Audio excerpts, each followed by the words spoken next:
There are several versions of the story of how this dish got its name, which translates from Italian to pasta in the style of prostitutes, basically. However, none of those stories appears to have any actual truth to it.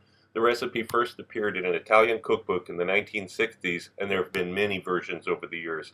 This is a restaurant version of the dish, which is very different from the rustic original that's thrown together quickly with some odds and ends. I know the very idea of serving Puttanesca in a ristorante is undoubtedly absurd to many Italians, but it is common in Italian restaurants in the United States and other parts of the world. I've assembled the ingredients together to make the base sauce for the Puttanesca. I have a whole dried red serrano chili I dried myself, 4 cloves of garlic, about 30 grams of red bell pepper, we'll dice this up later, 45 grams of onion, 300 grams of passata or pureed tomatoes, 45 milliliters of wine, and some olive oil. Here's the ingredients after they've been prepared. I diced up the onion and the red bell pepper finely, and they're going to be used together, so you can just put them together in the same bowl. I've got 2 teaspoons of that dried red chili. I only need 2 teaspoons. When you ground up the red chili, you got more than 2 teaspoons. Use the rest for something else. And I finally chopped the garlic. I did not crush it. I did not slice it. This needs to be chopped finally. And the passata and the red wine still, of course. And we're ready to begin. And begin heating this pan on a fairly high heat, about 8.5 out of 1 to 10. And if you have an infrared thermometer, you want to verify that the pan is at about 200 Celsius before you add the oil. Otherwise, you just have to go by kind of the amount of time it's been heating and estimate it as best you can. You want to add enough olive oil to cover the bottom surface of the pan. And as you can see, it's pretty damn hot. Then we've got this passata. Give it a minute for the oil to actually come up to temperature and start to smoke. I've also got a splatter guard here. This is going to be really important.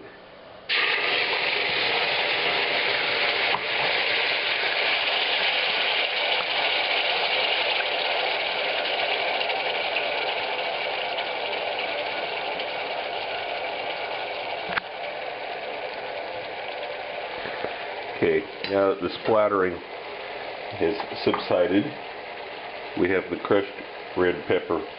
This is going in next. This is a different procedure than it is for the regular tomato sauce, but this part's the same. We're just going to let this cook away and not stir it. Here's what it looks like after about 3 minutes. Not stirring it at all, just like the other tomato sauce, the pizza sauce. No stirring it, just leave it sit. Now after about 4.5 minutes, it starts to get to be quite dry on the surface.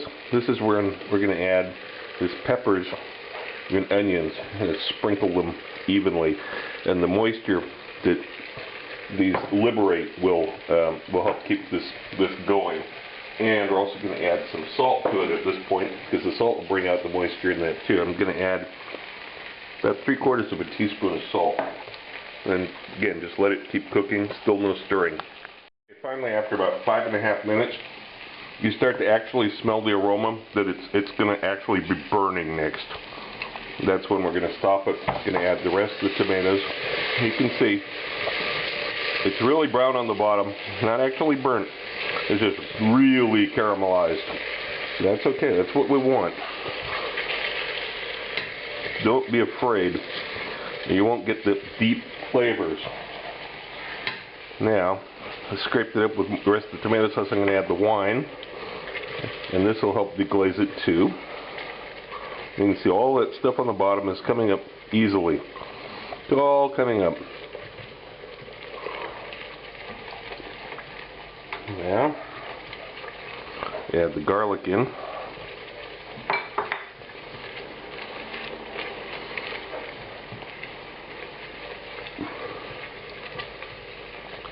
Now I'm going to turn the heat way down from 8. It's been on 8 all this time. I'm going to turn it down to 5.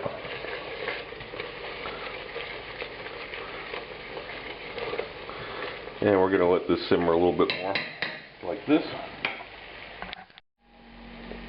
Okay, now it's been about 10 minutes from the time that I added those tomatoes. First added the tomatoes to the hot olive oil.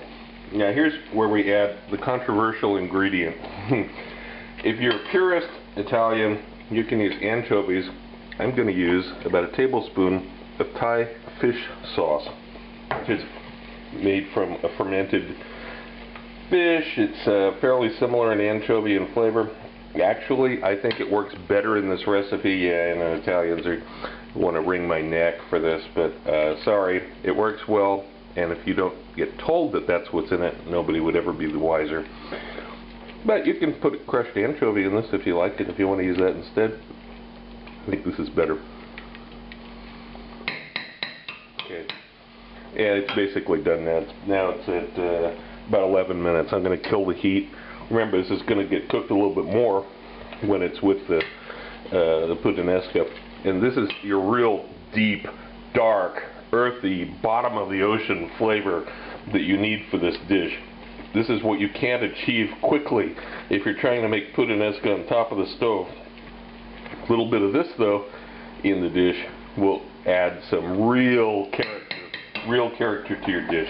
We're still going to use fresh tomatoes and everything else, as you see, but this is the base for it. As you can see from the dark, deep red color of this, even more so than it shows up on this camera, this is not tomato sauce. This is something entirely different. This is not substitutable for tomato sauce. This is its own thing. Also, here's what the pan looked like. I just rinsed it out with water. This isn't even a non-stick pan. In fact, you should not use a non-stick pan for this. Nothing actually stuck and burnt to the bottom of the pan because of the way it was cooked, despite the fact it wasn't stirred and it was on a really high heat.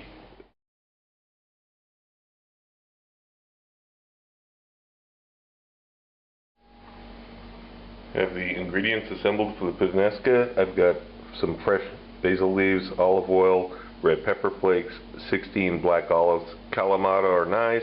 You don't have to use those. I've got about 30 grams, about an ounce of that chicken liver that was prepared according to the other video of mine. You don't have to use this. It's a funny thing. It's like I associate puttanesca. It has to have good chicken liver in it, even though a lot of people don't put it in. It's not in most recipes, but it works really well. This is the sauce that we base sauce that we made earlier. I'm going to use about half of that for 2 portions. A couple cloves of garlic. Now, I could slice this up. In Italy, you would put them in whole, and then that way the guests could pull the garlic out if they didn't want to have big bites of garlic. In the U.S. and other countries, you typically slice it, and it's just part of the dish. Suit yourself. I'm using salt-packed capers. These are often very hard to find. They're much better than the ones packed in the liquid, but you do have to really rinse them because they're extremely salty. They're just packed in coarse salt. They have a little bit more of a floral taste than the ones you get in the bottle. And rather than using anchovy paste in a tube, I took anchovy and just minced it up. It's about 2 anchovies here, and half a dozen cherry tomatoes. And the pasta is about ready to go in the water. And as soon as that happens, we'll begin. Okay, I know most people think puttanesca has to be spaghetti. Believe me, a lot of Italians make it with cappellini. I'm making mine with cappellini. It's up to you. I've got enough in here for 2 portions. Pasta water is hot. There's some oil and salt in there. In a very large skillet, I'm using the old world test method here, putting a little bit of the pasta water in the pan and watching for when it completely evaporates so that I know when the pan's hot enough for this. And after a couple minutes, you see the water beads up like that. It means the water is at about 200 degrees, the surface of the pan rather is at about 200 degrees Celsius now. So now I'm going to add a generous amount of olive oil here. And those tomatoes, first thing that goes in.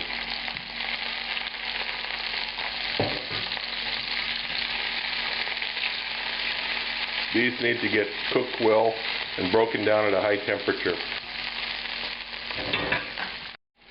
Okay, tomatoes are almost done. This is also about the time the cappellini is cooked enough. I've drained it off in the sink into a colander.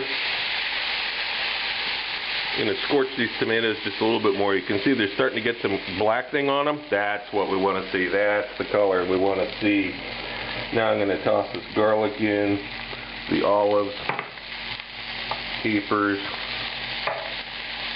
anchovy. This pan is very hot now.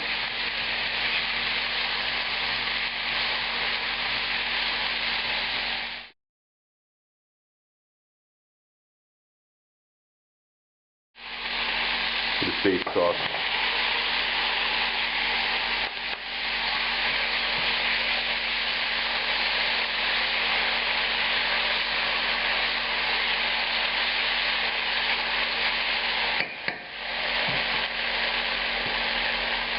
Now add a few crushed red pepper flakes. Remember that there's already crushed red pepper in that base sauce, so you don't need to add a lot more. There's also a lot of garlic in there and other flavors, so this is doing most of the flavoring work for you.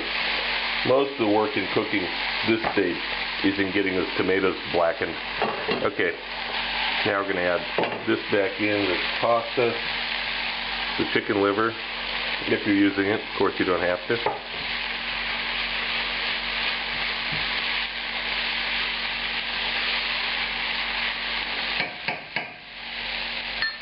Going to begin carrying a few leaves of basil, and it's almost finished. It's almost ready for service now. A few fresh basil leaves in here.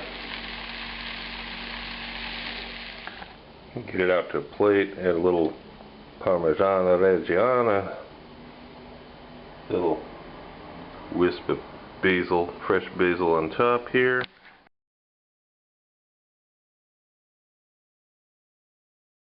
If you want to know more about my adventures as a chef around the world and have some great laughs along the way, be sure to check out the video tour of my book, 40 Years in One Night. It's up on YouTube right now. Click the link.